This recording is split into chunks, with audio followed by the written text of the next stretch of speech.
Session 2 taps into the concepts in measurement, main concepts. We will talk about measurement levels as well. So measurement in essence is when a researcher tries to understand or tries to determine how much of a property or a variable is possessed by an object. So in other words, a person, for example, could be an object under study. This happy guy right here is of a certain age, has a certain gender, has certain opinions, and so on. And these are all properties. And we also sometimes call them constructs or variables. And that's exactly what you measure in research. So a lot of these can be objective or subjective. We will talk about that shortly. So properties are really those variables, those characteristics or features of an object, in many cases a person, that can be distinguished from other objects. So basically, you have specific characteristics that make you different from any other person that is in the sample. Objective properties are physically verifiable. Think of, for example, age, number of items you buy in a store, and so on. Color of your eyes as well. They're all objective properties. Subjective properties are mental constructs. Think of attitudes, intentions, opinions, feelings, and so on. So for these types of constructs, these subjective constructs, you basically need synthetic measurement scales, which we talked about in session 1. Synthetic measurement scales being those scales that researchers design to capture these very abstract subjective constructs. So scale development is really the practice of designing questions and response formats to measure the subjective properties of an object specifically. Why only subjective properties? Well, that's because objective properties are so straightforward to ask that you don't really need to design scales for that. Now, regardless of whether you as a researcher design your own scales or not, each variable you measure will have a certain measurement level.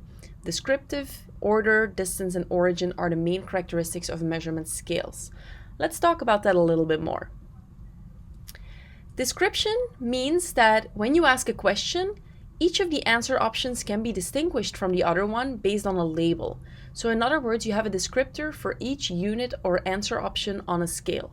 Think of, for example, what's your hair color, brown, black, blonde, gray, or other. Each of these answer options is different from the other one because it just comes with a different word, a different descriptor, right?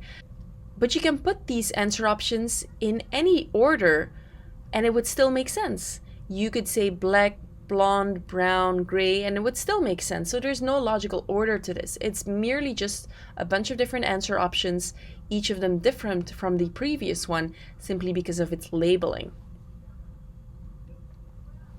Order is the next characteristic. So that is when answer options don't only have these descriptors, but also have a sense of size, like a certain magnitude or order to them. Think of, for example, here on the right, frequency of shampooing. How often do you wash your hair? More than once a week, every 2 to 3 weeks, once a month, 3 times a year, twice a year, and so on. Each of these answer options is of course different from the other one because it comes with a different label, but they're also different because they differ in intensity or in magnitude. So you can rank order them. With order, you can literally say, oh, more than once a week is more frequent than once a week, which in itself is more frequent than every 2 to 3 weeks, which is more frequent than once a month, and so on. So they are ranked in a logical order from more frequent to less frequent, all the way from more than once a week to never. Of course, the example on the left, do you believe that the death penalty is ever justified, yes or no? Do you think that has order or not? It does not, because you could also say no and yes, it would still make sense. There's no order to it. Distance is the next characteristic for any measurement scale. So that is when, in addition to having descriptors and order, you also have equal distances between each of the answer options. For example, what is your age group? 18 to 24, 25 to 29, 30 to 34, 35 to 39, and so on.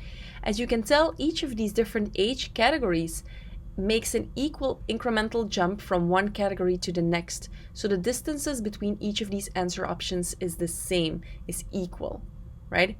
So in that case, you would talk about a measurement level with distance or equal distance. The example on the bottom, please evaluate assuming they are done by strangers in public places. Whistling, could it be definitely not harassment, all the way to number 5 being definitely harassment. This is an example of a synthetic scale that researchers came up with, a 5-point scale to allow respondents to indicate to what extent do they think whistling is considered harassment or not.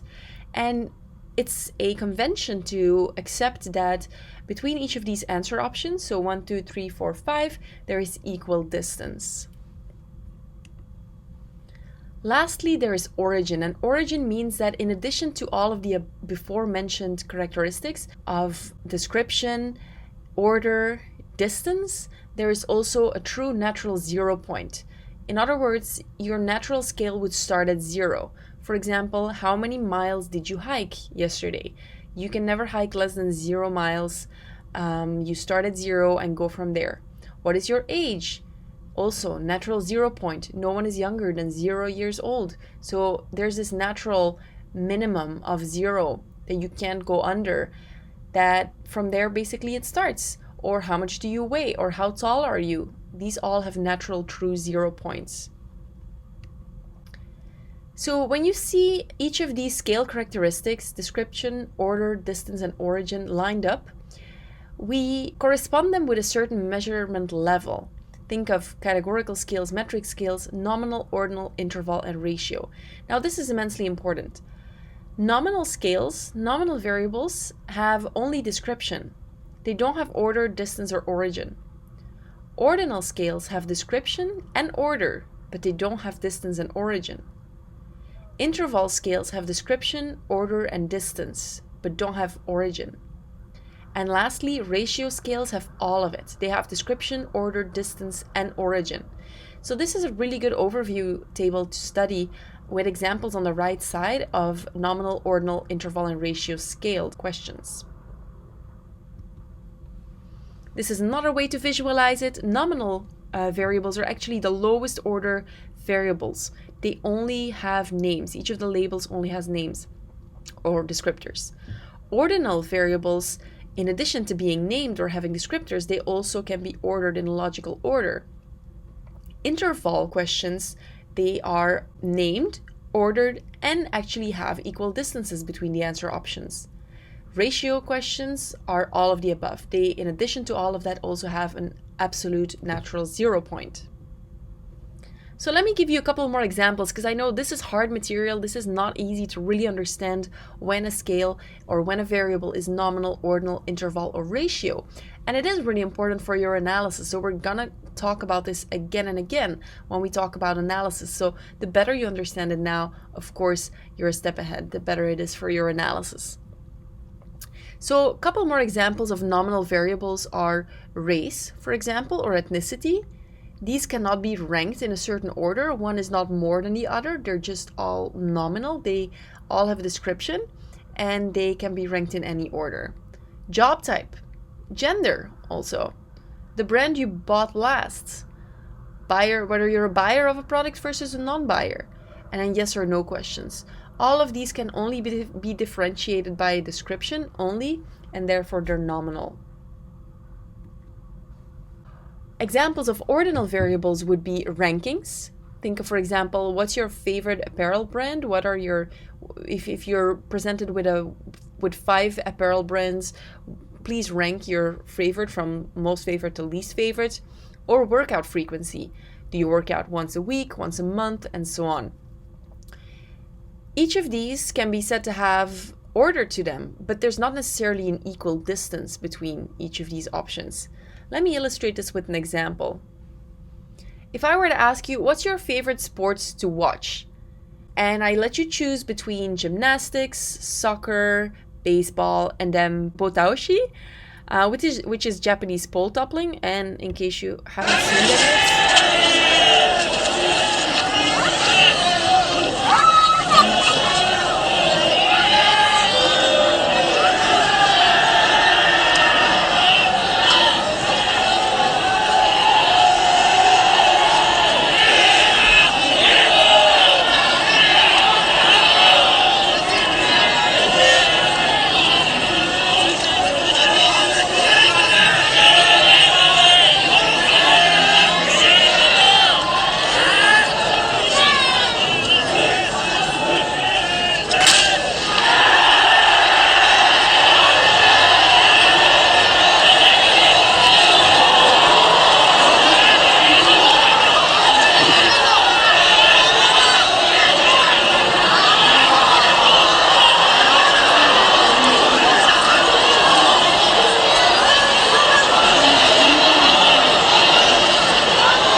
kind of get the idea. First time I saw this, I was seriously like, I was crying, laughing. Pretty awesome. So let's say now that you've seen this, it might change your order of preferred sports to watch. But if I were to ask you what's your preferred sports to watch, if you would rank these four in order of most preferred to least preferred, you could maybe say, okay, cool, botaoshi is absolutely my favorite sport to watch. Then maybe gymnastics, then soccer, and then baseball for me personally. So there is a logical rank order to my preferences, but that doesn't mean there's equal distance between these answer options. I love botaoshi way more than I love watching gymnastics. So gymnastics is not a close second. It's actually ranked pretty like far below my first choice. And then a close third would be soccer. I mean, I think gymnastics and soccer are about equal for me personally, but I would still place gymnastics on the second spot. And then baseball is still like far behind on those two. So what I illustrate with this example is that you can have different distances between your preferences or between your ranked options. And this exactly makes your scale ordinal because there's not necessarily equal distance between answer options. However, when your variable is interval, you do have equal distances. Think of, for example, those synthetic scales I talked about earlier, 5-point scales, where we can assume as researchers that the differences are equal. Or in this case here, please rate your satisfaction with the instructors or coaches on the following, and you have a couple criteria and you rate each of these from 1, not at all satisfied, to 5, very satisfied. These have equal distances. And then lastly, when a variable is ratio scaled, we basically deal with a natural 0 point. So think of, for example, the actual number of items you purchased in a store can never be less. I mean, less than 0. You can walk out with nothing, but you cannot walk out with less than nothing. Or your years of college education. At minimum, you have 0 years of college education. And then centimeters, which is, by the way, a metric you guys don't use, but starts at 0. Just measuring length of something also is ratio scaled. Now, measurement absolutely matters. Like I said, the way you measure a variable has implications for the type of statistical analysis you can perform. If you measure a variable in a nominal way, you can no longer calculate the average or the median on that variable, because you've reduced it to nominal. So whenever you can, measure it on the highest possible measurement level. It may or may not allow you to say certain things about your construct, depending on what you measured. So keep this in mind for your project as well. When you're starting to craft your questionnaire, try to go for the highest possible measurement level, which is ratio, or at least try to go for interval whenever possible.